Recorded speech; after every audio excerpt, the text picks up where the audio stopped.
Voilà, bon, nous avons le plaisir de recevoir aujourd'hui Valentin Aubaine, dit Aubaine, qui a réalisé son roman graphique sur lequel nous allons nous attarder, Octavie, son jeune éditeur, et Pascal Lemaître, illustrateur et professeur également d'illustration, narration visuelle à Lacan, mais qui a été le professeur de Valentin et qui va diriger un peu les débats.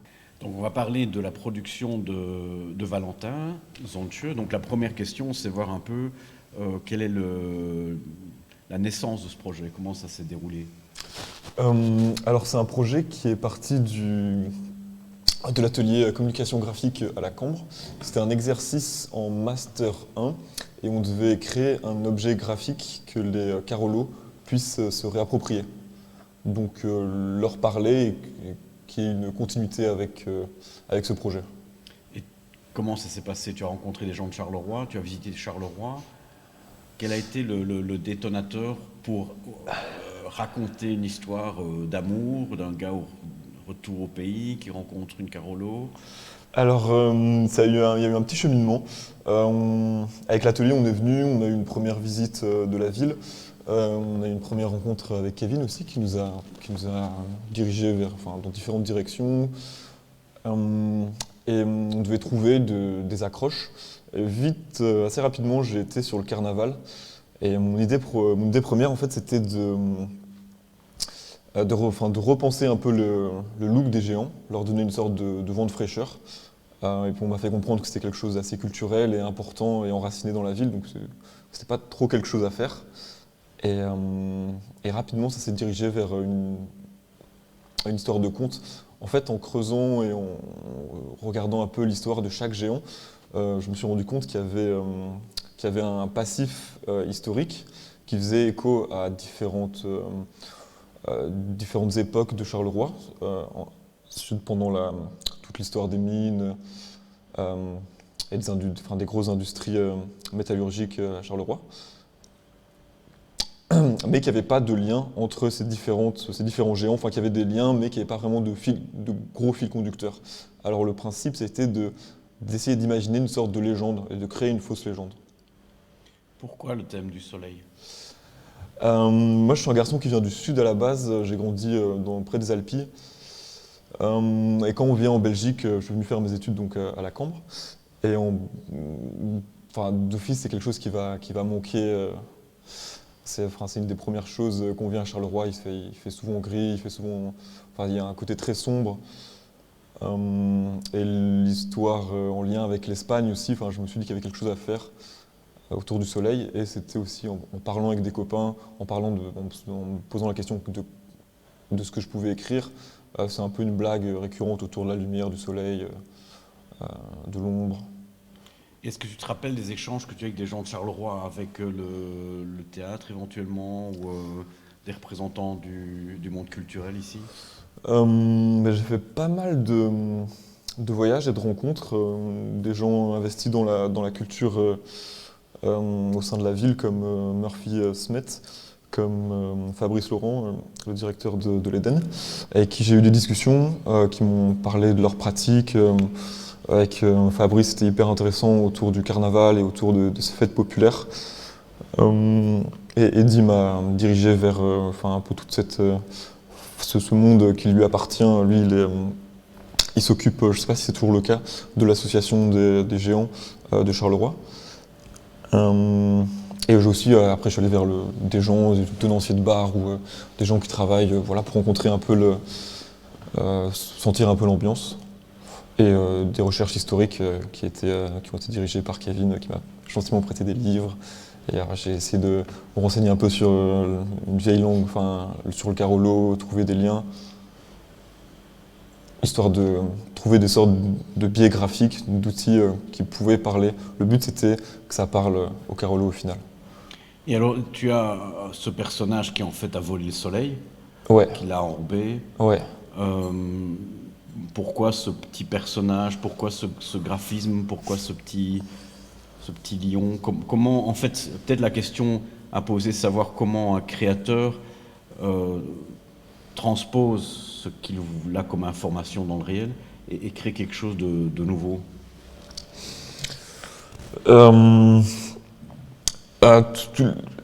J'ai toujours, depuis tout petit, j'ai toujours adoré tout ce qui était contes, mythologie. Et j'adore tout ce qui vient de cet univers. Et j'essayais de puiser un peu dans ce qui me parlait, dans ce qui me touchait. Et le fait pour le personnage auquel tu fais référence, c'est une sorte d'humanoïde avec une tête d'animal. Et enfin, je sais pas, c'est une figure qui me plaît. Et je l'ai justifié dans le sens où il venait, c'était le descendant d'une lignée de rois espagnols, Charles Roy qui porte le nom du roi d'Espagne.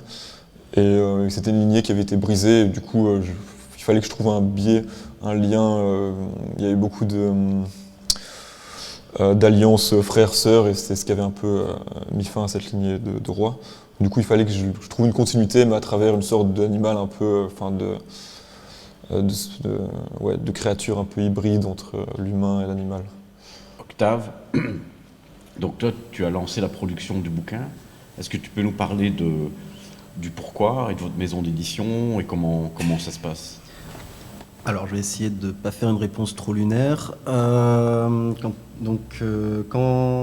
la personne qui a encadré ce projet en particulier, au lancement, c'était pas moi, c'était un de mes associés, plutôt. Quand ils se sont rencontrés, je connaissais déjà Aubaine d'avant, de vue. On était à la Cambre ensemble, en fait. Toi, tu étais en gravure. C'est ça. Moi, j'étais en gravure et Valentin était en comgraphe.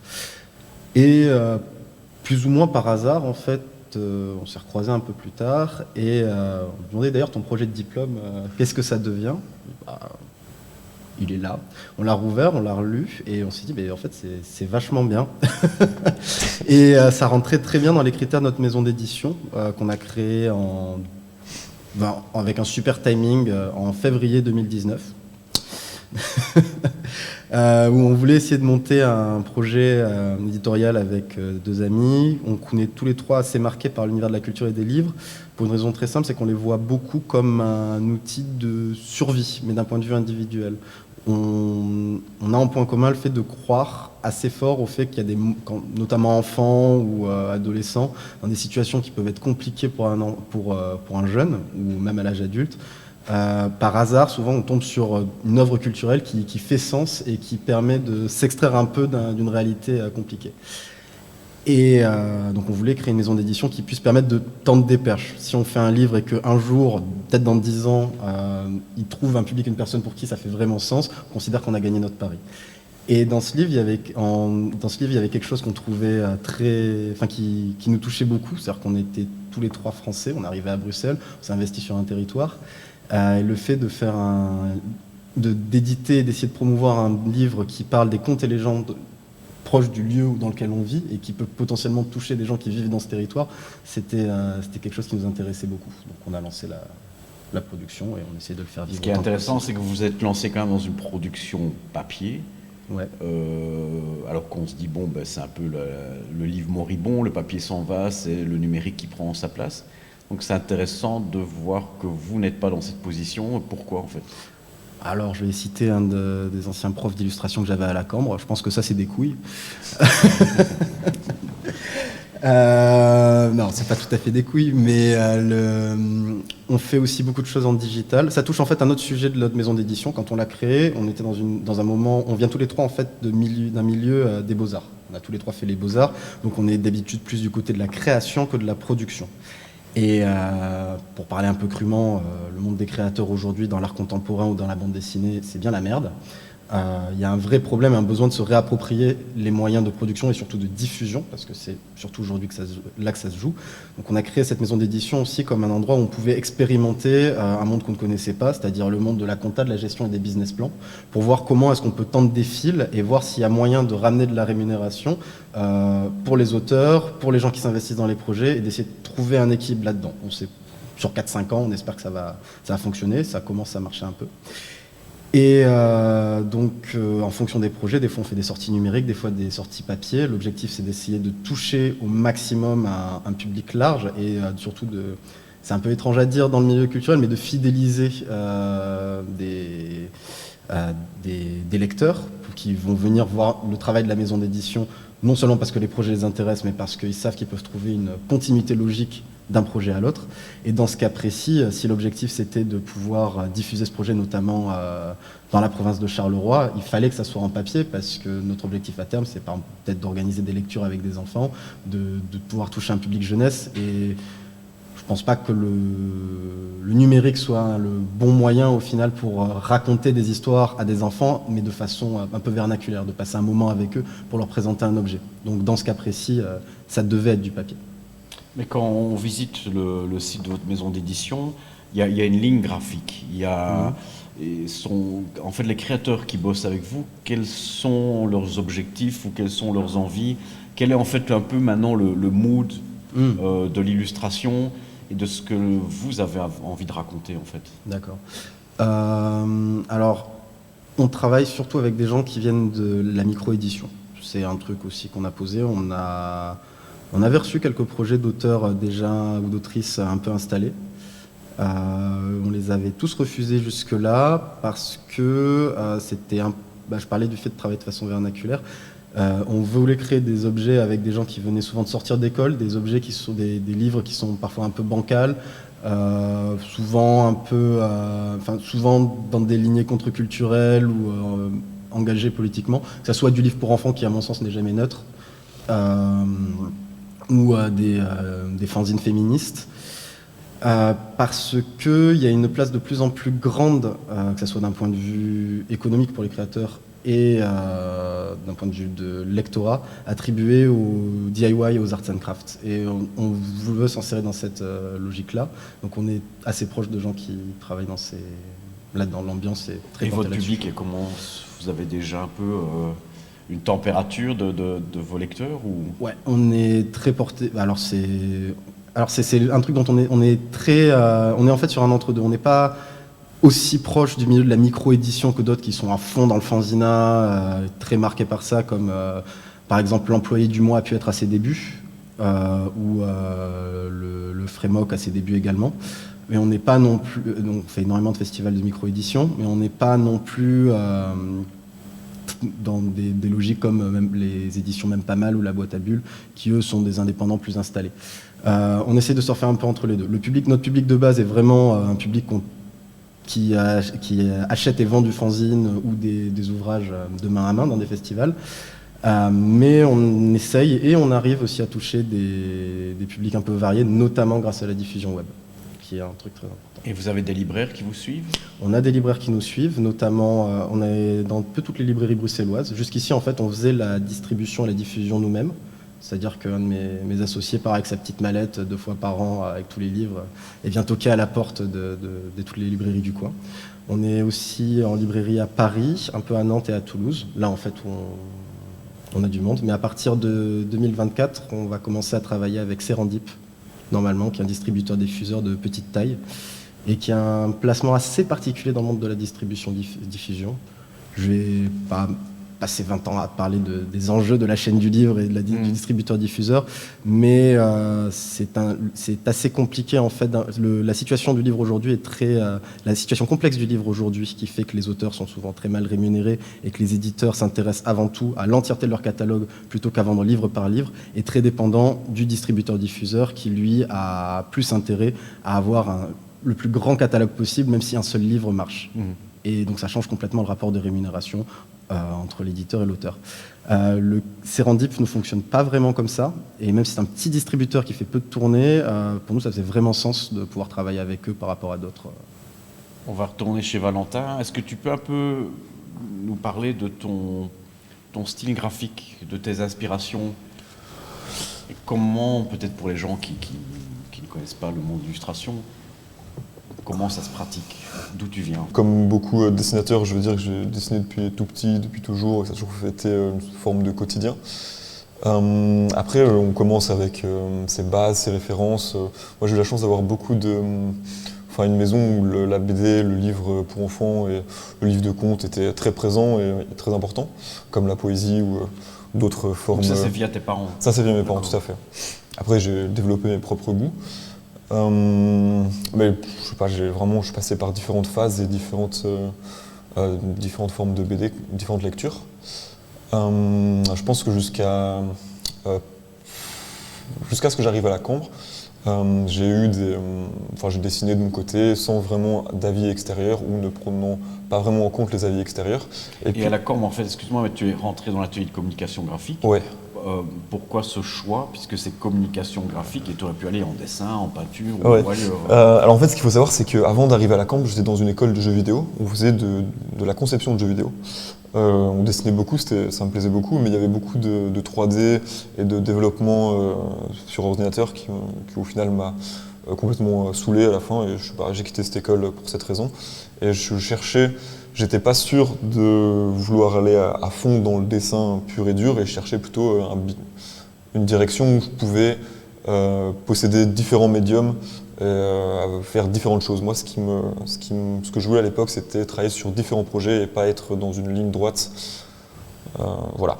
Et donc j'arrive à la Cambre, et par chance, l'atelier comme graphe est très axé illustration, et ça me plaît beaucoup. Il y a les cours de modèles vivants qui sont très importants, où je prenais des heures supplémentaires avec certains amis. Mais du coup, je suis arrivé avec mon bagage un peu construit tout seul et plein de codes qui ne m'appartenaient pas. Et au bout d'un moment, toi-même et les professeurs de modèles vivants m'ont dit pas oublie tout ça, mais ok, ça c'est pas forcément toi, c'est ce que tu as appris, c'est bien, tu récites bien la leçon, mais maintenant on va essayer d'aller chercher ce que tu as envie de dire, ce que tu veux exprimer, un peu les formes qui viennent vraiment de toi. Et ça a été un peu une sorte de gros chamboulement au début, j'étais là en mode qu'est-ce qui me saoule, ces professeurs. Et au fur et à mesure, j'ai fini par comprendre l'intérêt et le bénéfice surtout de la recherche que ça a apporté. Ouais, c'est un peu. En fait, tout le monde saoule tout le monde, parce que les étudiants parfois saoulent aussi les profs. Complètement. On n'a pas envie de travailler, les profs sont là, vous devez travailler. C'est intéressant ce que tu dis, parce qu'effectivement, pour expliquer de mon point de vue, c'est que vous arrivez avec, on va dire, une boîte à outils. Et je pense que toi, tu es arrivé avec une boîte à outils qui était très bien, tu avais déjà un talent pour le dessin. Mais le truc qu'on s'efforce de faire, en tout cas dans l'atelier, c'est un peu de mettre de l'ordre et de se dire à quoi ça sert un outil et qu'est-ce qu'on va faire avec cet outil. Et donc c'est un peu toujours cette question, c'est à quoi sert tout ça, parce qu'on peut avoir des dessins formidables, alors soit on les met dans des cadres, ou quand on ne les met pas dans le cadre, qu'est-ce qu'on en fait. Et donc c'est tout ce travail de bras de fer sur un peu réfléchir à une situation. Et comme tu l'as évoqué avec cet album, Somptueux, c'est que les profs en fait vous ont invité à rencontrer des personnes, un peu à analyser une situation et à se dire qu'est-ce que j'en fais. Mais ce qui m'intéressait, parce que Octave, toi tu étais dans l'atelier de gravure, et je me demandais si toi, vous avez été influencé par un certain mouvement ou par les gravures de Mazrel, parce que tu as une approche du noir et blanc. Octave aussi en bande dessinée, tu as travaillé cette notion du noir et blanc. D'où vous vient cette approche, cette recherche? En fait, la façon dont j'envisage mon travail maintenant, que ce soit de production ou de création, est plus du tout la même que celle que j'avais pendant mes études, en fait, aussi. À la base de la base, je crois que j'ai eu un peu le même choc que Valentin. Quand j'étais jeune, j'étais obsédé, mais ça relèvait de l'obsession, par le monde de la presse française des années 60, c'est-à-dire Métal Hurlant, Harakiri, Charlie. C'était un truc qui la capacité à condenser autant de dessins de textes, d'images, de romans photos, des trucs complètement barges dans un journal, et de réussir à le diffuser comme ça, je trouvais ça incroyable. Donc c'est aussi pour ça que je me suis vite tourné vers l'impression et la gravure, qui était un mode de diffusion un peu particulier, qui était un mode de diffusion assez particulier, puisque aujourd'hui très lent, mais permettant quand même de diffuser de l'image, avant d'arriver à la Cambre, où j'étais aux Beaux-Arts à Angers. Et je me suis donc quand je suis arrivé en Belgique, je me suis dit je veux faire de la gravure, et je suis parti à la Cambre pour ça. Maintenant que je travaille dans le milieu de la conception graphique, et aussi donc d'un point de vue de création, mais aussi du coup de production, il y a un rapport qui a changé. Je me suis rendu compte que, comme ce que tu disais, ce fait de chercher de l'image par soi-même, qu'on apprend pas mal en école, et de faire sortir les choses, est hyper intéressant en soi, mais demande aussi un œil extérieur. En fait, je ne considère pas qu'un livre ou un dessin, un jeu vidéo, parce que je travaille dans le jeu vidéo aujourd'hui, puisse se créer à soi-même juste par cette extériorisation de forme personnelle, justement un travail dans mon sens qui venait à la base vraiment du trait, du noir et blanc, de la presse, mais demande en fait un œil extérieur aussi pour pouvoir arrêter de se regarder le nombril et s'ouvrir aux autres. Donc aujourd'hui, moi, ce qui m'intéresse vraiment, plus que la façon de créer quelque chose personnellement, c'est comment est-ce qu'en tandem avec d'autres personnes qui ont d'autres obligations et d'autres intérêts autour d'un objet, on arrive à créer quelque chose qui fait sens. C'est plus ça. Donc, et ça devient un peu plus large que le dessin, du coup. Comment dire, de la même façon que je parlais de ce livre Sanjay, tu disais pourquoi le papier? Parce que en fait, je suis pas sûr que ça aurait eu un intérêt de le faire en digital. Et c'est parce que il y avait le besoin de diffuser en papier et parce que le dessin d'Aubaine faisait sens sur du papier dans ce contexte que y a un objet qui se crée. Je sais pas si c'est très clair. Oui, bien mais sûr. voilà. Donc, De mon côté, je crois que ces dernières années, bon déjà quand j'étais à la Cambre, ça faisait partie de ce processus de remise en question de travail, mais après le trait en lui-même, je crois que j'ai été beaucoup influencé par Hugo Pratt en termes de noir et blanc, et j'ai oublié son nom, mais l'auteur qui a fait Silence, qui est belge, Comès. incroyable. Incroyable. Et ces dernières années, sur Antoine Cos et David B, qui m'ont, j'adore leur travail. Mais pour Songe, j'avais ce côté auquel je savais le trait que je voulais utiliser, l'utilisation du noir et du blanc. C'était plus c'est vraiment apparu à travers ce projet où il y avait beaucoup de jeux d'ombre et de lumière. Et il fallait que je trouve un moyen pour que ça marche visuellement. Et aussi, ce qu'il faut savoir, c'est que mes profs le savent, mais j'étais assez feignant à l'époque et j'avais une timeline assez courte. Il fallait que je sorte beaucoup de planches, un album entier, et je trouve une technique, parce que du coup je travaillais à l'encre de Chine, Pascal nous a beaucoup amené vers l'encre de Chine, c'était une très chouette découverte, et ce que je pouvais faire avec ça. Et ça arrivait là-dessus. Et là, c'est le premier tome, mais sur les 3 tomes, on voit vraiment l'évolution graphique. Oui, alors, quand tu dis fainéant, c'est ça? Moi, ouais. En fait, c'est une question, c'est-à-dire qu'on sait très bien qu'il y a un moment, une nécessité de laisser les choses un peu mariner. Et donc c'est un peu le truc qui est contradictoire, c'est qu'à la fois on se dit que les étudiants ont besoin de temps, qu'il y a des choses plus importantes que l'école, et qu'il y a des moments de vie qui sont hors de l'école, qui sont plus forts. Mais tout ça va nourrir votre travail. Complètement. Et donc, en fait, de façon, je dirais, un peu à contrepoil, parfois on vous force à avancer, tout en sachant que ces moments de fainéantise, on va dire, sont importants. Parce qu'on est dans justement une année, on a un an, on a quelques mois en fait, une année scolaire. Et donc ça qui est assez compliqué, c'est comment vivre avec cette réalité qui est, vous avez besoin de temps. Quand on voit, il y a des auteurs, ils prennent 5 années pour écrire un livre. Et nous, on vous force à écrire quelque chose en quelques semaines, quelques mois. Et donc c'est une espèce de forcing comme ça. Et donc je pense je ne sais pas si on reproche la fainéantise, mais nous, on a un deadline à suivre. Et aussi, c'est vous imposer le rythme de la vie professionnelle. Qui est très proche. Qui est très tendu. Et le passage entre les études et la vie réelle, la vie professionnelle, c'est une sacrée claque. Je sais que pour moi, on est sorti en plein Covid aussi, c'est différent. Mais c'était un peu en mode, ah ok, c'est comme ça que ça se passe dans le monde qui m'attend dans les prochaines années à venir. Mais je pense qu'il y a aussi, quand je parle de fainéantise, je pense qu'il y a aussi une fainéantise dans le sens à se remettre en question soi-même, à accepter la critique et à accepter le fait qu'on ne soit pas fini et que que ce qu'on produise ne soit pas forcément parfait. Et je pense qu'on a parfois du mal à l'accepter. Et Octave, comment toi tu as passé ce cap entre le monde de l'école et puis soudain, boum, tu es dans la production Alors, il faut savoir que moi, je suis paradoxalement très très angoissé par l'avenir en général. Donc, je suis le mec qui fait des plans B. Et ça date depuis que j'ai 12 ans. Genre, j'ai toujours 3-4 plans en rab dans la sacoche pour être sûr que ça va. Donc, un peu contrôle fric, mais sur moi-même.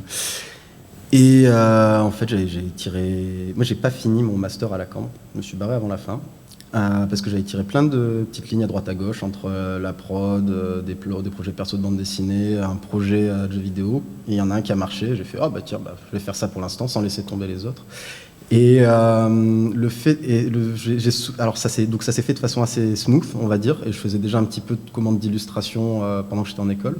Mais quand je me suis retrouvé à bosser sur du projet pro, j'ai eu au début un sentiment de soulagement par rapport à l'école qui était assez dingue. Parce que c'était simple en fait. J'avais un type en face de moi qui me demandait des dessins et des idées, et je devais comprendre ce qu'il voulait et le réaliser pour lui. Et c'est-à-dire que le travail de remise en question permanent qu'on faisait avant, que je faisais avant, et que maintenant je recommence à faire sur ma production perso, grâce à des outils justement que j'ai eu en école, on se rend compte de ce que ça nous a apporté une fois qu'on en est bien sorti, et que ça a été, le trauma entre guillemets a été digéré. J'avais pas besoin de me remettre en question, puisque je devais juste trouver ce qui allait au type que j'avais en face, et c'était simple quoi. Enfin, c'était simple. C'était pas facile, mais intellectuellement, c'était simple. Et j'avais pas besoin de me mettre en danger, en fait, intellectuellement et personnellement, et de me remettre en question. Enfin, que je remette en question mon travail et plus moi. Alors que, je sais pas si ça le fait pour toi aussi, mais quand je travaille sur des trucs qui me sont chers et surmontrés, quand je lis ce que je fais, maintenant, c'est un peu genre, mais... Enfin, vu qu'il n'y a plus de prof derrière pour me remettre en question, c'est moi-même qui commence à m'y mettre. Et j'essaye de le faire en allant suffisamment loin, mais pas trop loin, parce que sinon, t'avances pas, quoi. Ouais. Il y avait quelques années, je pense que ça s'atténue.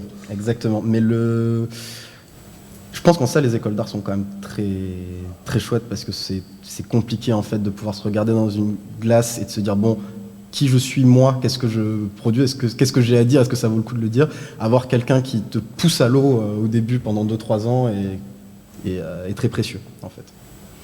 Oui, alors il y a effectivement ce système que je trouve intéressant, c'est qu'il y a bachelor puis master. Et je pense qu'effectivement il y a des personnes qui après le bachelor sont bonnes à quitter l'école parce que, et d'autres, c'est bien qu'ils aient encore 2 ans pour faire des recherches. Donc ça dépend vraiment des personnalités. Mais je pense que socialement, une espèce de point en disant « Ah, faut qu'il ait son papier, faut qu'il ait son diplôme ». En tout cas, dans le monde artistique, ça me semble pas utile. Non, le diplôme en soi, c'est vraiment pour rassurer les parents, je pense. Mais ce qui est important, c'est plus la transition entre bien être alerte de ce vers quoi on va et des possibilités. Enfin, la direction à prendre après l'école, après ça dépend pour chaque personne. Mais moi je pense que j'ai eu un petit sentiment de flottement ou de pas vraiment savoir ce que je voulais faire. Après j'étais le cul entre 2 chaises, graphisme, illustration. Au final j'ai choisi les 2, ce serait plus simple. Mais ouais. Mais historiquement, beaucoup d'illustrateurs sont aussi graphistes. Enfin, c'est vrai. Ça fait partie parce que c'est le monde du livre, c'est le rapport entre le texte, l'image, la typographie, l'image. Donc ça fait tout à fait sens d'aller vers là. Ceci dit, tu as quand même travaillé avec Marco Calan, qui est quand même un top dans le monde de la communication, de la narration. Et donc ce que je trouve quand même intéressant avec des professionnels comme ça, c'est que ça vous donne quand même une méthode de travail pour communiquer et pour aussi construire des histoires. Ah ouais, non, alors, je remets pas du tout en question. Moi, j'ai adoré mes études à la Cambre. Non, mais tu peux remettre en question, c'est pas, non, pas grave. Pas du tout. Non, ce que je dis, le contraste auquel je fais référence, c'est on passe d'école où on fait des projets où on se marre, où on s'éclate, où c'est nos projets sur un master, où on est libre de faire ce qu'on veut, et on rentre dans le monde professionnel où on va faire, je sais pas, une campagne de pub pour Pizza Hut ou des trucs comme ça. Enfin, on va pas commencer par ce qu'on faisait à l'école. On commence vraiment par le bas et par les trucs des boulots archi chiants et pas du tout excitants. Et maintenant, quelles sont votre vision du futur? Est-ce qu'il y a un autre album possible ou qu'est-ce que vous voyez de... Il y a 2 tomes qui suivent là à sortir. Ce qui est bien, c'est qu'ils sont déjà faits. C'est ça. Il est super content. On arrive, on dit c'est parfait. Il y a juste 3 trucs à revoir. Comme ça, il a 3 mois pour refaire 2 dessins. Et la maison d'édition, vous avez encore d'autres projets qui sont... Ouais. Là, on essaye justement de grossir un petit peu et de sortir un peu plus d'albums. C'est toujours essayer de trouver un équilibre entre le temps que l'on peut passer sur un album et la quantité d'albums à sortir pour avoir un roulement et augmenter le chiffre d'affaires, ce qui permet plus facilement de rémunérer les gens sur le long terme. Là, en stock, on a 2 albums prévus, en plus des sonjets, 2 albums prévus, qui est un reportage sur le travail de nettoyeur en abattoir. et un fanzine érotico-gay sur des surfeurs en Californie dans les années 70 qui devrait sortir dans les petits milieux queer parisiens. Trop bien. Donc comme d'hab, un peu... Et pour information, à la Caen, nous avons un photographe extraordinaire qui s'appelle Marc Trivier, qui a fait tout un reportage sur les abattoirs d'Anderlecht, Ouais. et qui a voyagé avec son portfolio de photos, qui a rencontré Robert Frank. Il a même fait son portrait et son portfolio. Il a montré son portfolio à Robert Frank, qui au début était c'est encore quelqu'un. Et puis il a vu le portfolio et a dit ah, Là, ça c'est de la photographie. Et donc, mais ce que je trouve intéressant de voir, en tout cas moi comme prof, c'est de voir en fait que l'école c'est pas les profs, c'est vous. Et que quand on voit que vous avez pu vous regrouper, monter quelque chose ensemble, qu'il y a cette dynamique entre vous, entre étudiants, c'est ce qui est vraiment le plus chouette, quoi. Ah, c'est franchement c'est- cool à voir. Parce que contrairement à ce qu'on peut imaginer, les artistes en général, l'histoire de là est truffée de gens qui travaillent en groupe, C'est vrai. qui n'étaient pas seuls dans leur atelier, quoi. pour donner un peu le revers quand même de la médaille sur l'école, je me rends compte que les seuls qui continuent en fait à avoir une pratique artistique ou qui essayent d'en vivre sont souvent ceux qui arrivent à se fédérer à vivre et à travailler en groupe en fait. La plupart de ceux qui sont un peu burn à la fin de leurs études et qui se réorientent et font d'autres choses, généralement, de ce que j'ai pu voir, sont des gens qui travaillent seuls en fait. Et du coup, qui, à part certains très obsessionnels qui arrivent à le faire tout seuls dans leur coin, dans leur petite bulle, qui ensuite démarchent des trucs parce qu'il faut quand même réussir à montrer son travail aussi derrière, ça se fait généralement par le collectif. Je pense pas qu'on puisse réussir à se créer tout seul, ou alors ça demande une force mentale que personnellement moi je n'ai pas. Ou une autre rencontre, quoi. Eh bien, merci beaucoup. Merci Octave pour toutes ces informations sur ce petit monde de la micro-édition. Merci beaucoup Valentin pour consacrer toutes ces années à construire des légendes qui n'existent pas pour nourrir l'imaginaire carolorégien. Et merci beaucoup Pascal pour Merci, toutes ces Kevin, questions. pour ton accueil. Oui. Ouais, merci beaucoup.